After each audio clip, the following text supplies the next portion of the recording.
இந்த ஆபரேஷன் சிந்தூர் இதில் வந்து நிறைய சிக்னிஃபிகன்ஸ் இருக்குது விக்ரம். Modi nose better. எப்போ பண்ணணும், எப்படி பண்ணணும், எவ்வளோ பண்ணணும்னு தான் அவங்களுக்கு தெரியும். உசுப்பேத்தி விடுறவங்களுடைய வலையில் விழுந்துடாதீங்க அப்படின்னு. அவன் அடி வாங்குறவன் தான் பயந்துட்டு நர்வஸாக இருக்கணுமே தவிர நாம் அடி கொடுக்குறவங்க. நாம் வந்து எல்லாத்துலேயும் கலந்துக்கலாம், அது பாட்டுக்கு அது நடந்துட்டு இருக்கோம். அதனால நம்ம கவலைப்பட வேண்டிய அவசியமே கிடையாது. இந்த லெஃப்ட்ல சிக்னலை போட்டு ரைட்ல கை காமிச்சிட்டு நேராக போகிறது அப்படின்னு அந்த மாதிரி தான். இதுதான் வந்து அந்த ராஜதந்திரம் அப்படின்னு சொல்லலாம், போர் தந்திரம் அப்படின்னு சொல்லலாம். இது வந்து இதற்கு முன்னாடி நடந்த சர்ஜிக்கல் ஸ்ட்ரைக் அந்த மாதிரி ஒரு ஸ்டாண்டலோன் கிடையாது. இந்த தடவை வந்து பலமுனை தாக்குதல் இருக்கிறோம். அதனால தான் வந்து பாகிஸ்தான் இப்போ அது இன்னும் ஒரு வருஷம் கழிச்சு அவங்க பார்லிமெண்ட்ல யாராவது பேசுவாங்க, அவர் வந்து பேண்ட்ல யூரின் போயிட்டார் அப்படின்னு. அப்போதான் நமக்கு தெரியும். இந்த வார் தம்பி, மிலிட்ரி அப்படின்றது வந்து ஒரு பார்ட்டு தான். இன்னும் பல விஷயங்கள் இருக்கு. ஃபினான்ஷியலாக அடிக்கிறோம், அதுக்கப்புறம் உங்கள் அக்ரிகல்ச்சர் அடிக்க போகிறோம், உங்கள் எக்ஸ்போர்ட்டை அடிக்க போகிறோம், உங்களுடைய வாழ்வாதாரத்தை அடித்து கொண்டு இருக்கின்றோம். எல்லாத்தையும் நாங்கள் பண்ண போகிறோம். இதனால தான் பாகிஸ்தான் பார்த்தீங்கன்னா இனிமேல் அடிக்காது. அதான் ஏற்கனவே அஷ்டமாடா, இதுக்கு மேலே என்ன பாக்கி இருக்குது. இதில் எங்கேருந்து சில பேர் போகிறவங்க சிவிலியன்லாம் செத்து விட்டார்கள். ஏன்னா அறிவுகட்ட விளக்கண்ண இங்கே 26 பேர் செத்தாங்களா, அவங்கெல்லாம் யாரு? This time it will be the final war between India and an entity which was known as Pakistan அப்படின்னு தான் வந்து ஹிஸ்டரி பின்னாளில் கூறும். இவங்களுக்கு வேலையே இதுதான். இந்த மாதிரி வந்து ஹாஸ்பிட்டல் இல்லை ஸ்கூலு இல்லை வந்து அப்பார்ட்மெண்ட் காம்ப்ளெக்ஸு அந்த மாதிரி இதில் வந்து உள்ளே உட்காந்துக்கின்னு இது மாதிரி ஏமாத்திட்டு இருக்காங்க. நீ ஏன் அவனை வந்து இடம் கொடுத்துங்கிற கீழே அவன் இருக்கான்னு தெரியல. அப்போ வந்து நீங்கள் இந்த ஹாஸ்பிட்டல் அப்படின்னா கொலாட்ரல் டேமேஜ். இப்போ வந்து ட்ரம்ப் என்ன சொல்லுவார், அவர் ஒத்துப்பாரா மாட்டாரா அப்படின்னு நம்ம யோசிக்கிற நிலைமை இல்லை. அது நமக்கு தேவையில்லைன்ற அளவுக்கு நம்ம வளர்ந்துருக்கோம். அதை ஞாபகம் வச்சுக்கணும். இன்னைக்கு பாகிஸ்தானுக்கு ஆதரவா இந்தியா பண்ணது தப்பு, இந்தியா மீது பொருளாதார தடைகள் விதிக்க வேண்டும், இந்தியாவோட தூதரவுகளை முறித்துக் கொள்ள வேண்டும்னு ஒரு பயிலாவது சொல்றானா? யாரையா சொல்லுங்க. தண்ணி நித்தினதுக்கே ஒத்தனு கண்டிக்கல, போடா அப்படின்ட்டு போறான்.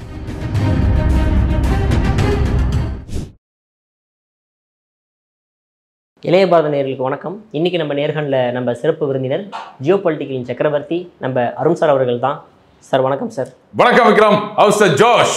ரொம்ப எப்படி சொல்கிறது சார், ரொம்ப ஹாப்பியாக இருக்குது சார். உண்மையாலுமே உங்கள்கிட்டயே நான் நிறைய டைம் கேள்வி கேட்டிருக்கேன் சார். அதாவது என்ன மோடி அவர்கள் இங்கே சிரித்து பேசிக்கிட்டு இருக்காரு, அங்கே அவ்வளோ பெரிய பிரச்சனை நடந்திருக்குது, அந்த மாதிரி. இன்னொன்று என்னென்னா, எப்போ தண்ணி நிப்பாட்டிட்டோம், இங்கேருந்து பாகிஸ்தானை வெளியே அனுப்பிட்டோம், அது இதுன்னு சும்மா சின்ன புலத்தனமாக பண்ண மாதிரி இருந்தது சார். ஆனால் எங்களுக்கெல்லாம் செருப்படி கொடுக்குற மாதிரி அற்புதமான ஒரு விஷயத்தை இதுதான் சார் அப்படியே புல் அரிக்கி வைக்குது உண்மையாலுமே. ஸோ இந்த ஆப்ரேஷன் சிந்தூரில் என்னென்ன விஷயங்கள் நடந்தது? உங்களுக்காகவே ரெட் ஷர்ட் போட்டு வந்திருக்கு சார் சிந்தூர். நேற்றுக்கு அந்த பச்சை ஷர்ட் போட்டு வந்தோம் ஞாபகம். இந்த வேர்ல்டு கப் கிரிக்கெட் மேட்ச் நடக்கும் போதெல்லாம் அந்த மோக்கான்னு ஒரு ஆடு வரும் பார்த்துருக்கேன். பச்சை சொக்கா போட்டால் எவனாக இருந்தாலும் அடிப்பேன் அப்படின்னு. ஸோ அந்த குறியீடாக வச்சுக்கலாம். இன்றைக்கி வந்து சிந்தூரோட குறியீடாக இந்த கலரை வச்சுக்கலாம். நான் ஏற்கனவே சொல்லியிருக்கேன், மோடி நோஸ் பெட்டர். எப்போ பண்ணணும், எப்படி பண்ணணும், எவ்வளோ பண்ணணும்னு தான் அவங்களுக்கு தெரியும். உசுப்பேத்தி விடுறவங்களுடைய வலையில் விழுந்துடாதீங்க அப்படின்னு. இன்ஃபேக்ட் நீங்கள் கூட கடந்த சில பதிவில் கேட்டிருந்தீங்க, என்ன சார் இந்த மாதிரிலாம் நடந்திருக்கு, அவர் பாட்டுக்கு அந்த ஃபங்க்ஷனில் கலந்துக்கிறார், இந்த ஃபங்க்ஷனில் கலந்துக்கிறார் அப்படின்னு கேட்டிருந்தீங்க. இன்றைக்கி இவ்வளோ பெரிய விஷயம் நடந்திருக்கு. ஒரு அகடமிக் இன்ஸ்டிடியூஷன் பற்றின விழாவில் கலந்துட்டு அதை பற்றி பேசிகிட்டு இருக்காரு பார்த்தீங்க இல்லையா? ஸோ நான் அன்றைக்கே என்ன சொன்னேன், இந்த தாதா சோதா அப்படின்ற ஒரு எக்ஸாம்பிள் கொடுத்தேன் இல்லையா? அவன் அடி வாங்குறவன் தான் பயந்துட்டு நர்வஸாக இருக்கணுமே தவிர நாம் அடி கொடுக்குறவங்க. நாம் வந்து எல்லாத்துலேயும் கலந்துக்கலாம், அது பாட்டுக்கு அது நடந்துட்டுருக்கோம். அதனால நம்ம கவலைப்பட வேண்டிய அவசியமே கிடையாது. அடுத்தது இந்த ஆபரேஷன் சிந்தூர் இதில் வந்து நிறைய சிக்னிஃபிகன்ஸ் இருக்குது விக்ரம். இது வந்து ஒன் ஆஃப் இன்சிடென்ட் கிடையாது. It's an expression of intent, statement of intent. நாங்கள் இதைத்தான் பண்ண போகிறோம். இன்றைக்கி அந்த ட்ரில் கூட பார்த்திங்கன்னா, we are ready for everything அப்படின்ற மெசேஜை கன்வே பண்ணுற விஷயம். இன்றைக்கி நிறைய பேர் ஆரம்பிச்சிட்டாங்க, என்னங்க நீங்கள் இந்தியாவில் ட்ரில் பண்ணுறேன்னு சொல்லிட்டு அங்கே போயிட்டு ட்ரில்லிங் போட்டுனுக்கிறீங்களே அப்படின்னு. அதுக்கு என்ன பண்ண முடியும்? நம்ம சொல்லுவோம் இல்லையா, இந்த லெஃப்டில் சிக்னலை போட்டு ரைட்டில் கை காமிச்சிட்டு நேராக போகிறது அப்படின்னு. அந்த மாதிரி தான் இதுதான் வந்து அந்த ராஜதந்திரம் அப்படின்னு சொல்லலாம், போர் தந்திரம் அப்படின்னு சொல்லலாம். நம்ம திருப்பி திருப்பி சொல்லிட்டு வந்த விஷயம் என்னன்னா, நீங்கள் எதிர்பார்க்குற விதத்தில் இது இருக்காது அப்படின்னு. இன்னைக்கு பார்த்தீங்கன்னா பாகிஸ்தான்லேருந்து வருகின்ற செய்திகள் என்ன கூறுகின்றன, அவங்க சொல்கிறாங்களா, இது வருங்க, இது நாங்கள் வந்து we are ready to refrain, நாங்கள் சும்மா இருக்கோம், நீங்கள் அடங்கி போங்க, அடிக்காதீங்க. டேய் அதான் ஏற்கனவே அஷ்டமடா, அது போன மாதம், இது இந்த மாதம். கைப்புள்ள கதையாக தான் இருக்குது இவங்க பண்ணுறது. கட்டத்துறை ஓங்கி ஒரு அறை விட்ட உடனே அலண்டு போயிருக்காங்க. ஆனால் ஒரு விஷயம் நல்லா புரிஞ்சுக்கணும், இது வந்து இதற்கு முன்னாடி நடந்த சர்ஜிக்கல் ஸ்ட்ரைக் அந்த மாதிரி ஒரு ஸ்டாண்டலோன் கிடையாது. இந்த தடவை வந்து பலமுனை தாக்குதல் விக்ரம். அதனால தான் வந்து பாகிஸ்தான் இப்போது அது இன்னும் ஒரு வருஷம் கழிச்சு அவங்க பார்லிமெண்ட்டில் யாராவது பேசுவாங்க, அவர் வந்து பேண்ட்டில் யூரின் போயிட்டார் அப்படின்னு, அப்போ தான் நமக்கு தெரியும். கடந்த முறை அது வந்து ஒரு மிலிட்ரி சொல்யூஷன் மட்டும்தான் நம்ம இது பண்ணியிருந்தோம். இன்றைக்கி வந்து ஆல் அரவுண்டு சுத்து போட்டு அடிக்கிறோம். எந்த விதத்துலையும் அவன் தப்பிக்க முடியாத மாதிரி. இந்த வேறு தம்பி, மிலிட்ரி அப்படின்றது வந்து ஒரு பார்ட்டு தான், இன்னும் பல விஷயங்கள் இருக்குது. ஃபினான்ஷியலாக அடிக்கிறோம், அதுக்கப்புறம் உங்கள் அக்ரிகல்ச்சரை அடிக்க போகிறோம், உங்கள் எக்ஸ்போர்ட்டை அடிக்க போகிறோம், உங்களுடைய வாழ்வாதாரத்தை அடித்து கொண்டு இருக்கின்றோம், எல்லாத்தையும் நாங்கள் பண்ண போகிறோம். ஸோ ஏதோ மிலிட்ரி நாங்கள் வந்து பதிலுக்கு ஒன்று விட்டோம், நீங்கள் ஒன்று விட்டீங்க, இதோட முடிஞ்சு போகிற விஷயம் கிடையாது. அது உங்களை தரமட்டமாக்காமல் அந்த டெரர் இன்ஃப்ராஸ்ட்ரக்சர் அதை வந்து நிர்மூலமாக்காமல் நாங்கள் ஓய மாட்டோம். கூடவே இன்றைக்கி நம்ம இந்தியன் சைட்லேருந்து ஒரு ஸ்டேட்மெண்ட் கொடுத்துட்டாங்க. In fact after this operation Sindoor அவங்க கொடுத்துருக்க ஸ்டேட்மெண்ட்டே பார்த்தீங்கன்னா தெரியும் எந்த அளவுக்கு டிப்ளமேட்டிக்காக கொடுத்துருக்காங்கன்னு. நான் எஸ்கலேட்டரி, இது வந்து சிவிலியன் டார்கெட் கிடையாது, பாகிஸ்தானி மிலிட்ரி டார்கெட்டும் கிடையாது, ஒன்லி டெரர் அவுட்ஃபிட்ஸ், அவங்களுடைய ட்ரைனிங் சென்டர், இது மட்டும்தான் அப்படின்னு க்ளீனாக சொல்லியிருக்கோம். அதுக்கப்புறம் நடந்த ப்ரெஸ் ப்ரீஃபிங்கில் என்ன சொல்கிறாங்கன்னா, இதுக்கு மேலே நீங்கள் எஸ்கலேட் பண்ணணும் அப்படின்னு நினச்சிங்கன்னா it will result in the full scale war. அதுக்கு நீ தயாரா? நாங்கள் தயார். நான் இங்கே சொன்னேன் இல்லையா, நாங்கள் ரெடி, நீங்கள் ரெடியா அப்படின்னு. அதுதான் இப்போ நடந்து கொண்டு இருக்கின்றது. இதனால தான் பாகிஸ்தான் பார்த்தீங்கன்னா இனிமேல் அடிக்காது, அதான் ஏற்கனவே அஷ்டமடா, இதுக்கு மேலே என்ன பாக்கி இருக்குது. அண்டு கடந்த முறை நடந்த சர்ஜிக்கல் ஸ்ட்ரைக்ஸ் அதை விட இது ஒரு ஸ்டெப் மேலே. நாம் எப்போவுமே வந்து ஸ்டெப் பை ஸ்டெப்பாக போயிட்டுருக்கோம். இதுக்கு முன்னாடிலாம் வந்து இந்த பாகிஸ்தான் ஆக்குபைடு காஷ்மீர்னு சொல்லுவோம் இல்லையா, நம்ம காஷ்மீரோட ஒரு பகுதி நேரு அவர்களுடைய பெரிய தப்புனால நம்ம இழந்தோம் இல்லையா, அந்த இடத்துல தான் குறிவைத்து தாக்குதல் நடத்தப்பட்டது. இந்த தடவை 4 இடங்கள் பாகிஸ்தானுடைய இடத்துலையே நம்ம போட்டு அடித்து நிர்மூலமாக்கியிருக்கோம்.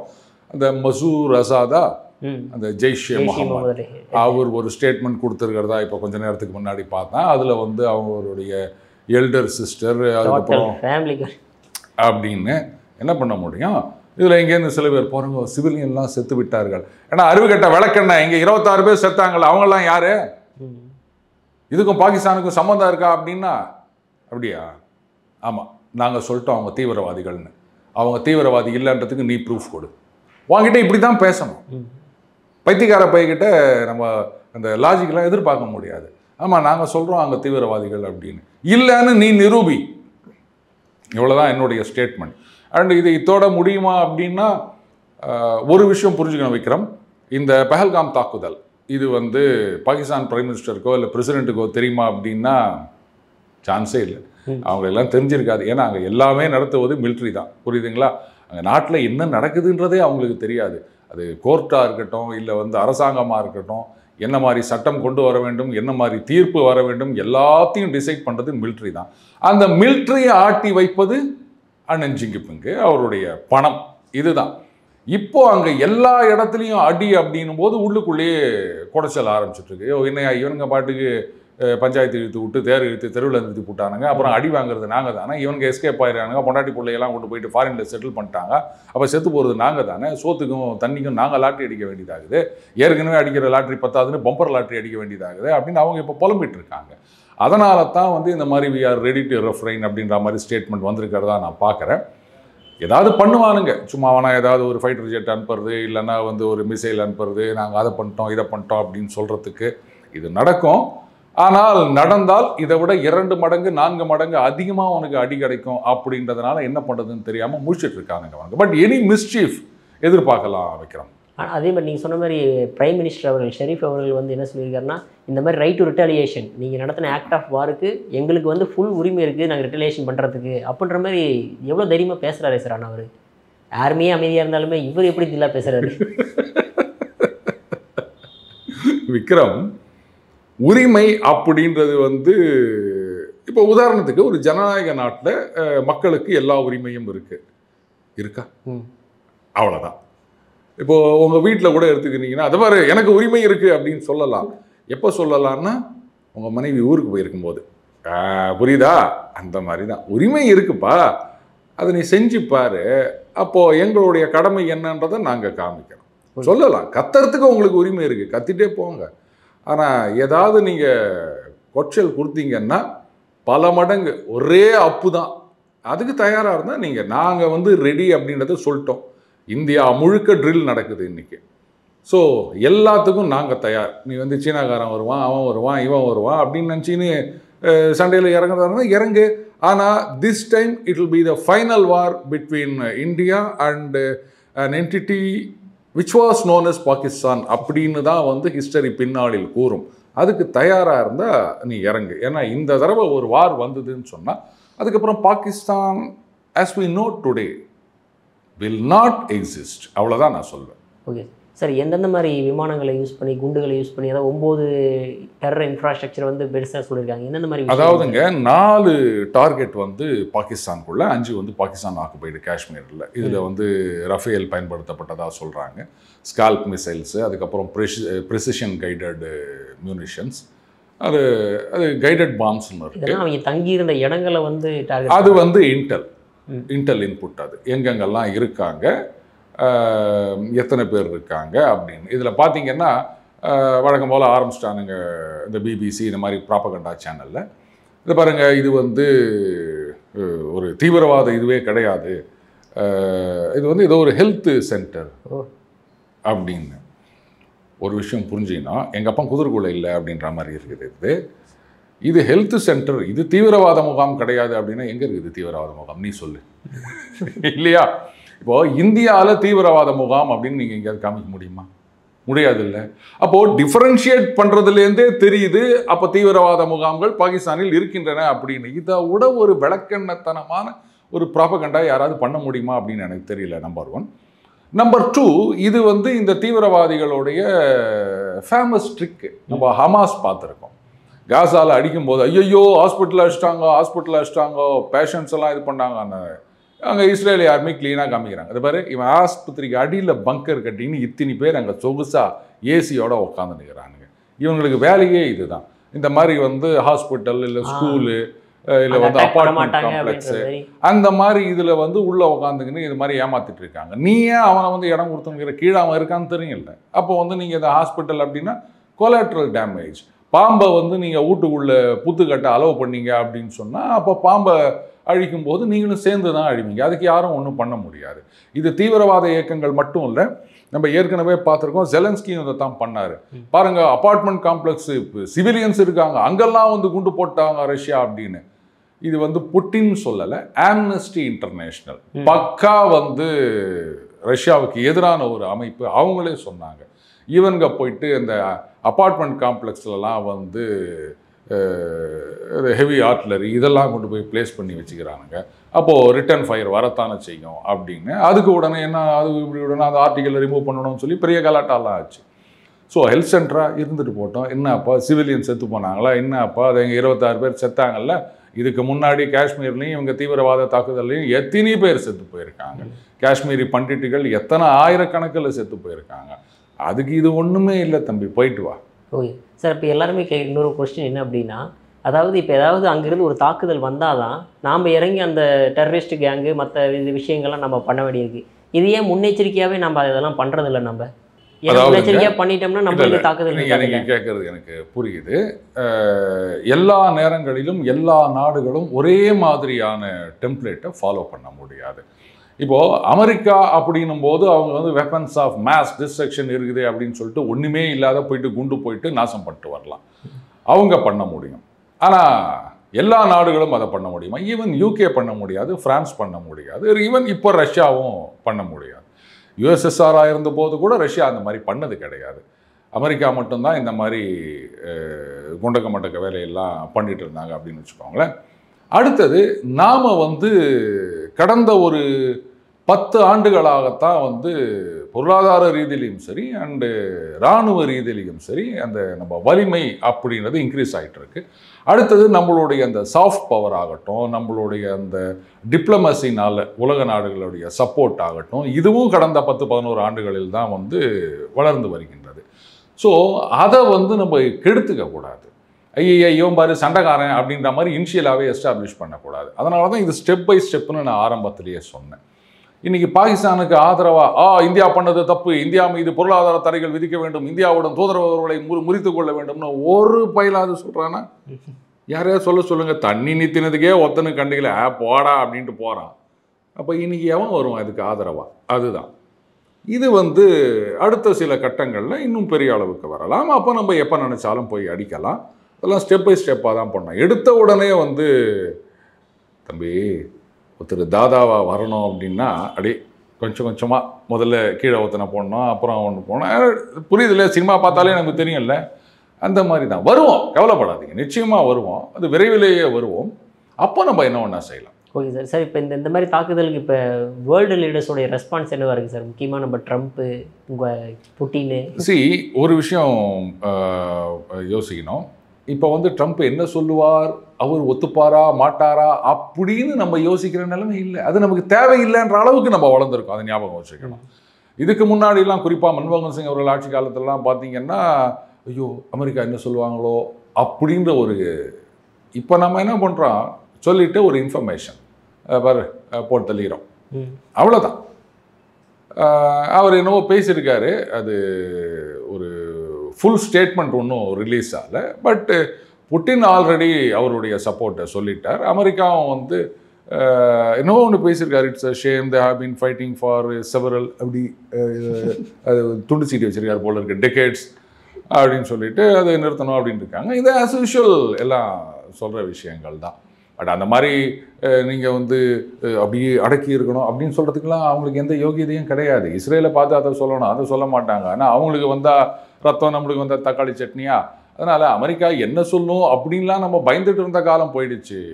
நம்ம கூப்பிட்டு அதை பாருப்பா போட்டு தள்ளிட்டோம்ப்பா அப்படின்ற நிலைமைக்கு நம்ம வந்திருக்கோம். இதுவே ஒரு பெரிய வளர்ச்சி. அண்டு யாருமே வந்து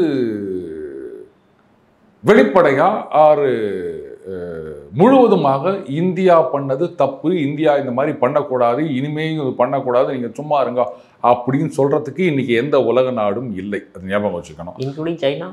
ஆமாம், அவங்க என்ன சொல்லியிருக்காங்க, பயங்கரவாதத்தை எந்த விதத்தில் இருந்தாலும் நாங்கள் எதிர்க்கிறோம், நீங்கள்லாம் நெய்பர், கடைசி வரைக்கும் நீங்கள் நெய்பர், நானும் உங்களுக்கு நெய்பர். என்னடாது அப்பா வாங்க, அது எங்கள் வீட்டில் எல்லா நாளும் கார்த்திகைன்னு எல்லாமே சேர்ந்து டான்ஸ் ஆடலாம் அப்படின்னு. அவங்க சீனா எதிர்பார்க்காத விஷயம் என்ன அப்படின்னா இது ஒரு பலமுனை தாக்குதலாக இருக்கும் அப்படின்னு அவங்க கணக்கு போடலை. இதுதான் அவங்க பண்ண தப்பு. அவங்க என்ன நினச்சாங்க, எஸ்பெஷலி இப்போ இந்த பீகார் தேர்தலுக்காக அப்படின்னு ஒரு சிலர் சொல்லிட்டாங்க இல்லையா, அதை நான் இப்படி பார்க்குறேன். பீகார் தேர்தல்னால ப்ரெஷர் இருக்கும், அதனால் வந்து மோடி ரிட்டாலியேட் பண்ணுவார் அப்படின்னு அவங்க எதிர்பார்த்துருந்தாங்க. கூடவே இது ஒரு மதக்கலவரம் உருவாகலாம், அதனால் ஒருவேளை இந்த organisation of Islamic cooperation countries அவங்க வந்து ஒட்டுக்கா பாருங்க தம்பி, அந்த காலமெல்லாம் மலை ஏறி விட்டது, ஐயோ அவங்கள பகிச்சிக்கூடாது. ஒரு காலகட்டத்தில் இந்த ஓஐசியில் நம்ம இந்தியாவை சேர்த்துக்கணும் அப்படின்னு காங்கிரஸ் அரசாங்கம் ட்ரை பண்ணாங்க தெரியுமா, அதெல்லாம் நடந்தது. அங்கே இன்னைக்கு எல்லாமே மாறி விட்டது. ஜியோ பாலிட்டிக்ஸ் அப்படின்றது டோட்டலி மாறிய ஒரு விஷயமாக இருக்கின்றது. அந்த சீனா கூட பார்த்தீங்கன்னா அப்படி பூசியும் பூசாமலும் அப்படி தான் இது பண்ணியிருக்காங்க. அண்ட் பாகிஸ்தானுக்கு நல்லா தெரிஞ்சிடுச்சு சீனா வந்து ஓப்பனாக நம்மளை சப்போர்ட் பண்ண மாட்டாங்க, முடியாது அப்படின்னு. அப்போ யாருமே சப்போர்ட் இல்லாமல் அங்கே டர்க்கி அங்கேருந்து அனுப்புகிறாங்கன்னா என்ன அனுப்ப முடியும், நீ எவ்வளோ அனுப்ப முடியும், எவ்வளோ நாள் அனுப்ப முடியும்? நம்ம நேவல் பிளாக்கேட்னு ஆரம்பித்தோம் அப்படின்னா வராது. அந்த பக்கம் வந்து இல்லை நாங்கள் வந்து டிரான்ஸ்போர்ட் ஏர்க்ராஃப்டில் கொண்டு வரலாம்னு எவ்வளோ கொண்டு வர முடியும்? ஷிப்பில் கொண்டு வர்றது தான் ஈஸி, அதிகமாக கொண்டு வர முடியும். அந்த டிரான்ஸ்போர்ட் கிராஃப்டில் கொண்டு வரணும் அப்படின்னு சொன்னால் ஹாஸ்டாலிட்டிஸ் பிரேக் அவுட் ஆகிடுச்சு அப்படின்னு சொன்னால் அதையும் நாங்கள் சுட்டு தள்ளிப்படுவோம். யாரும் வரக்கூடாது, வந்தீங்கன்னா it be treated as enemy இது அப்படின்னு சொல்லிட்டு நம்ம அடிப்போம் அப்படின்னா முடிஞ்சு போச்சு. அதெல்லாமல் வராது. எப்போவுமே வந்து அடுத்தவங்களோட உதவியை நம்பி ஒருத்தன் கோதாவில் இறங்குறான் அப்படின்னு சொன்னால் வா குருநாதா அப்படி தான். உனக்கு தில்லு இருந்தால் நீ நேரம் இறங்கு, இல்லையா ஒதுங்கிப்போ, அப்படித்தான். அதனால் உலகத் தலைவர்கள் என்ன சொல்கிறாங்கன்னு பற்றி கவலைப்பட வேண்டாம். யாரும் வந்து ஓப்பனாக நம்மளை கிரிட்டிசைஸ் பண்ணுறதுக்கு தயாராக இல்லை. போதாக்குறைக்கு யூகேவோட அந்த ஃப்ரீ ட்ரேட் அக்ரிமெண்ட்டு இதுவாயிருக்கு. அதனால் அவங்க இந்த நேரத்தில் அதை வந்து கெடுத்துப்பாங்களா? நமக்கு வியாபாரம் தாங்க முக்கியம், கொள்கை வேற வியாபாரம் வேற அப்படின்றது இங்கே இருக்கவங்களுக்கு மட்டும்தானா? திராவிட மாடலுக்கு மட்டும் இல்லை, அங்கே யூகே மாடலுக்கும் தெரியும். அதனால் அவங்களுக்கு பிஸ்னஸ் தான் முக்கியம். அதனால் யாரை பற்றியும் நம்ம கவலைப்பட வேண்டிய அவசியம் கிடையாது. யாரும் இன்றைக்கி நமக்கு எதிராக இல்லை விக்ரம். கரெக்டு தான் சார். பட் ஈவன் ராகுல் காந்தி முதல் கொண்டு சொல்லியிருக்காரு, ப்ரௌட் ஆஃப் இந்தியன் ஆர்மி ஜெய்ஹிந்தெல்லாம் சொல்லியிருக்காரு சார். ஆனால் காங்கிரஸ் இருக்கக்கூடிய தலைவர்லாம் என்ன சொல்லியிருக்காங்கன்னா, பகல்காமில் கொல்லப்பட்ட அந்த 4, அதாவது பகல்காமால் தாக்குதல் நடத்தின அந்த 4 தீவிரவாதிகள் நீங்கள் என்ன பண்ணீங்க, கண்டுபிடிச்சிங்களா அப்படின்ற மாதிரி கேள்வி எழுப்பியிருக்காங்களே சார் அவங்க. இது எப்படி இருக்குன்னா, அண்ணே நீங்கள் வந்து எஸ்எஸ்எல்சி ஃபெயிலு, நான் 8ஆம் பாஸுன்னு அப்படின்ற மாதிரி இருக்குது. சரிடா, 4 பேர் போயிட்டான், 40 பேரை போட்டு தள்ளிக்கிறான்ல, என்ன இப்போ இதில் வேறு என்ன ஃபேக் நேஷனலிசம் அப்படின்னு அந்த ஜிக்னேஷ் மேவானியா காங்கிரஸ் தலைவர் இவங்கெல்லாம் சொல்லின்னுக்கிறாங்க. நம்ம தான் நேற்றுக்கே பார்த்தோம்ல, காங்கிரஸ் வந்து இந்தியாவுக்கு ஆதரவாக பேசிச்சு அப்படின்னு சொன்னால் கேளுங்க. இப்போ கூட நீங்கள் சொன்னீங்க ராகுல் காந்தி வந்து பாருங்கோ அப்படின்னு, வேறு வழி இல்லாமல் போட்டிருக்காருன்னு நினைக்கிறேன். 4 நாள் கழிச்சு மறுபடியும் வேறு மாதிரி ஒரு கீதம் பாடுவார் அவர். அதனால் அதை பற்றிலாம் நம்ம கவலைப்பட வேண்டிய அவசியமே கிடையாது விக்ரம். அவங்க உலக தலைவர்களை பற்றியே கவலைப்படல, அப்புறம் தானே தோத்து போன இவங்களை பற்றிலாம் நம்ம கவலைப்படுறது எதுக்கு? இதெல்லாம் போய் ஒரு கேள்வின்னு கேட்டுக்கிறீங்க நீங்கள். அவங்க தான் சார் ஆப்போசிஷன் லீடராக இருக்காங்க. அதான் அப்படியா? Okay sir. இப்போ ஒருவேளை பாகிஸ்தான் இப்போ நம்ம ரெட்டாலியேஷன் பண்ணாங்க அப்படின்னா இந்தியா அதுக்கான எல்லா சேஃப்டி ப்ளஸஸ் எல்லாமே ரெடி பண்ணி வச்சுருக்காங்களா? நிச்சயமாக. அதாவது நீங்கள் அடுத்து சொல்லப்போனால் இந்த கபடி மாதிரி தான், ஏற விடு ஏற விடு ஏற விடுன்றோம்ல, மவனை நீ வாடான்னு நம்ம காத்துன்னு இருக்கிறோம். ஏதாவது பண்ணணும், அதுக்கப்புறம் நீ எதுவுமே பண்ண முடியாத மாதிரி நாங்கள் தயாராக இருக்கோம், அவ்வளோதான். ஏன்னா நம்ம இப்போ உலகத்துக்கே அந்த மெசேஜை நம்ம கன்வே பண்ணிட்டோம். பாருங்கள், டெரர் அவுட்ஃபிட் அங்கே மட்டும்தான் நம்ம அட்டாக் பண்ணியிருக்கோம், பாகிஸ்தானி மிலிட்ரியை நம்ம டச் பண்ணல. அதை மீறி அவங்க இப்போ அடிக்க வந்தாங்கன்னா ஃபுல் ஸ்கேல் வார் அப்படின்னு நாங்கள் சொல்லிட்டோம். இதுக்கு மேலே அவங்க வந்தாங்கன்னா அவன் தான் பொறுப்பு, நான் கிடையாது. அதனால் ஏதாவது நடக்கணும், அதுக்கப்புறம் இருக்குது மேட்ரு, அந்த நிலைமையில தான் நாம் இருக்கோம். அதனால் அதை பற்றிலாம் ஒன்றும் கவலையப்பட வேண்டாம். ஏதாவது பண்ணாங்கன்னு சொன்னால் அதுக்கப்புறம் there will be no more Pakistan தான் எடுத்துக்கணும். Okay sir. ஆப்ரேஷன் சிந்தூர் 2.0 அப்படின்ற விஷயம் இருக்கா? ஏன் அதுக்கு சிந்தூர்னே பேர் வைக்கணும்? வேற கூட புதுசாக பேர் வைக்கலாம். நம்ம ஆளுங்களோட இன்டெலிஜென்ஸுக்கு வந்து அளவே கிடையாது, அதுக்கு வந்து பொருத்தமாக இன்னொரு பேர் வைப்பாங்க. அதையும் நம்ம பொறுத்து இருந்து பார்க்கலாமே. Okay sir. சார், அற்புதமான கருத்தில் இளைய பாதர்கள் பகிர்ந்ததற்கு மிக்க நன்றி சார். நன்றி விக்ரம்.